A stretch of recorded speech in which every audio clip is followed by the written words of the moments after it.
You will need to remove the two air inlet ducts, red arrows, as well as the front engine cover, yellow arrow, to get access to the thermostat and give yourself enough room to work. Remove each duct by compressing them towards the engine, red arrow, and slipping them off the air inlet. With the ducts off, remove the front engine cover. Pull it up and away from the engine as indicated by the yellow arrow. The engine cover is held on by 5 clips, red arrows, and will easily come off with hand pressure. Locate the tensioner and using an E10 Torx driver, turn it counterclockwise 40 degrees. You can now slip the belt off the tensioner. You can also lock the tensioner into an open position. Turn the tensioner all the way counterclockwise and insert a retaining pin between the rotating part and the tensioner base. If you do not have a retaining pin, you can use a 5mm Allen.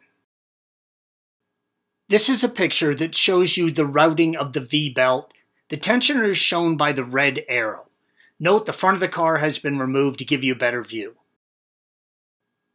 With the car cool, release any residual pressure in the system by removing the cap on the coolant reservoir. Note, never open the cooling system when the car is still warm.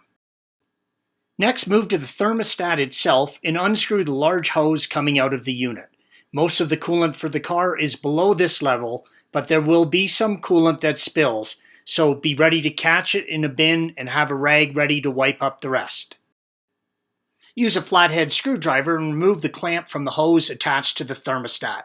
Then remove the hose. The hose may stick a little and you may have to run a screwdriver between the hose and the housing to break it loose.